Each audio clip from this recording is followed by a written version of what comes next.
Welcome to On the Chain.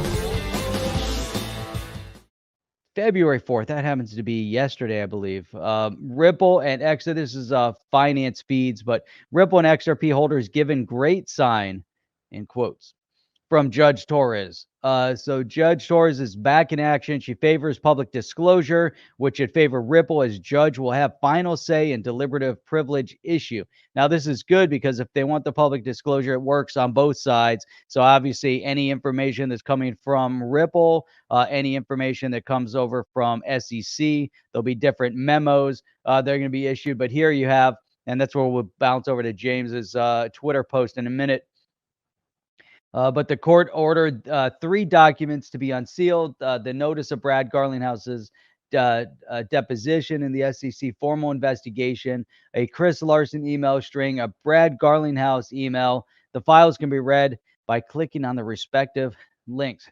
See what this letter has to say. It was an email from Brad Garlinghouse and it was a blind copy to Patrick, and it was Brad basically sending it to himself, which is probably a mass email to his team. And here it says, Ripple's May investor and advisor update. This was June 4th, 2017 at 4:41:09 p.m. So, all right. So what do we have here?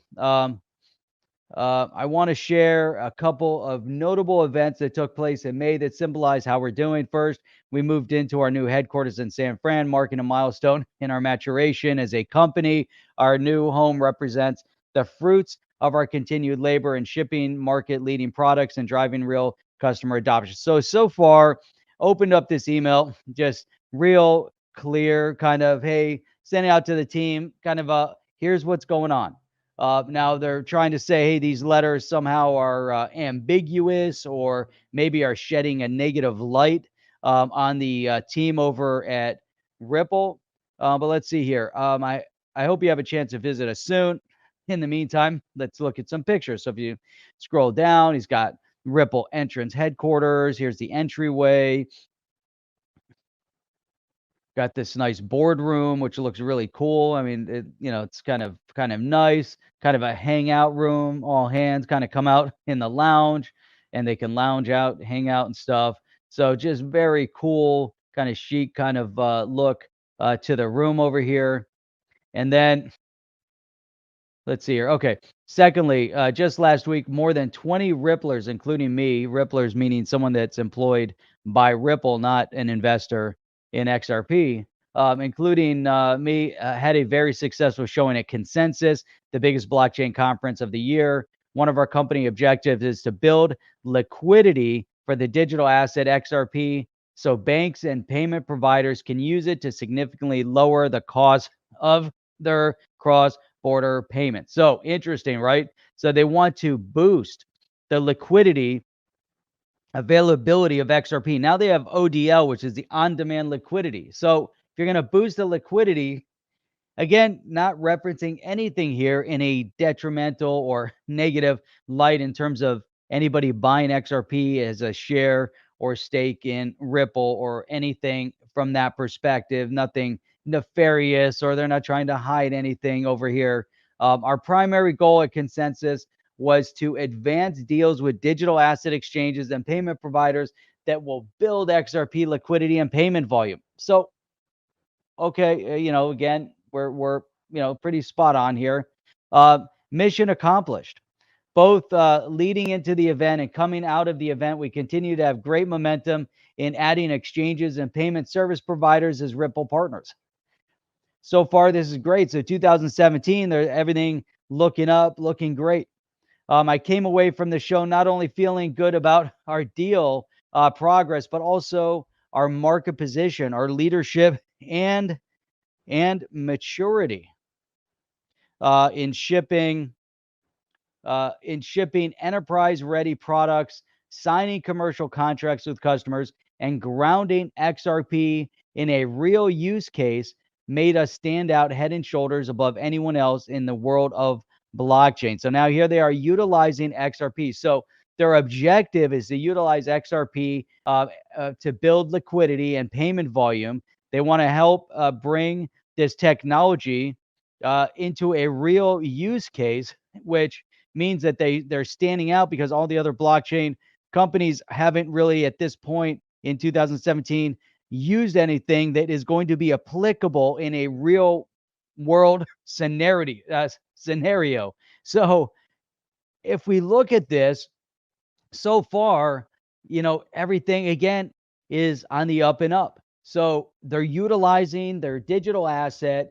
It's standing head and shoulders now. Their product, RippleNet, in terms of what they're offering above anybody else back in 2017. So now, obviously, let's continue. Okay, so we enter the show with the wind at our backs, having lined up a series of good news for XRP that in make our conversation a consensus as productive as possible. We proactively address two key objections to XRP, publishing our plans to further decentralize the XRP ledger and announcing our commitment to lock up the lion's share of our XRP in a cryptographically secured escrow account by the end of 2017. So they took whatever they had, whatever XRP was in their possession, they took that and they locked it up into escrow, as we know, releasing. And he's going to explain what they're going to do here in a moment. But we know they locked up 55 billion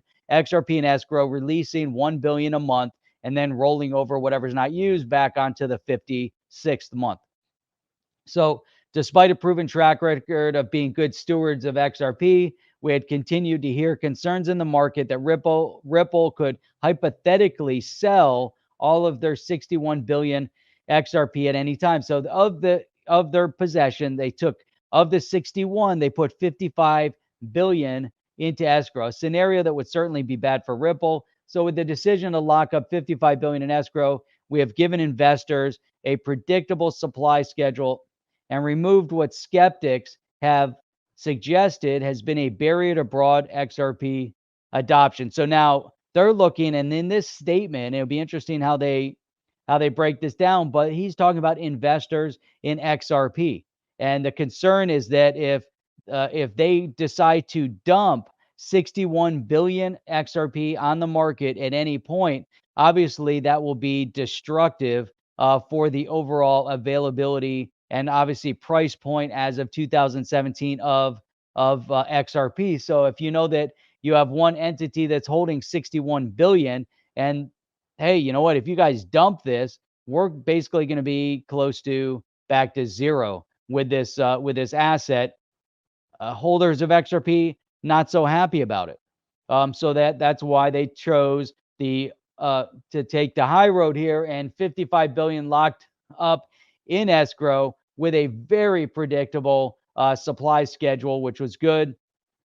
And I like this. And they also suggest it's a barrier to broad XRP adoption, or that they thought, it basically removed the skeptics, what skeptics thought. So if there was going to be other adoption of XRP within the general community outside of what Ripple's doing, and they said, well, you guys have 61 billion, you're the largest holder of XRP. If you dump it, then all the other projects that are thinking about utilizing and trying to adopt XRP or build on the XRP ledger using XRP basically is going to be extremely, extremely destructive. So here, suffice to say, the XRP ecosystem responded very positively to the news at that point. So obviously, a lot was going on at that point.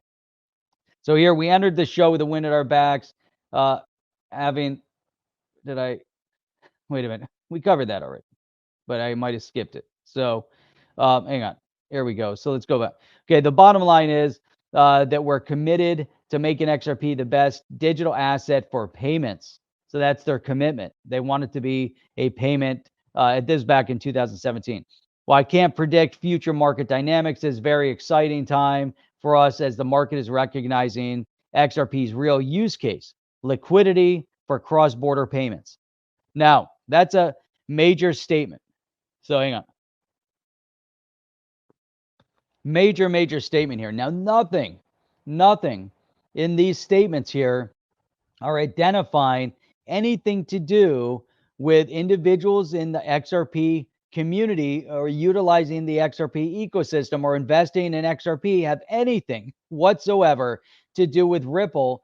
And in fact, the entire conversation in this email from 2017 that's now being shown to court is exactly the opposite of that. That shows that they're passionate and they care about the XRP ecosystem. They care about anybody that is going to be building or utilizing XRP, and they care about XRP being utilized as a real use case. And he's saying the market is recognizing XRP's real use case because that's exactly what they're doing, and they're utilizing it for liquidity for cross-border payments and technical superiority compared to other digital assets. Now, think 2017.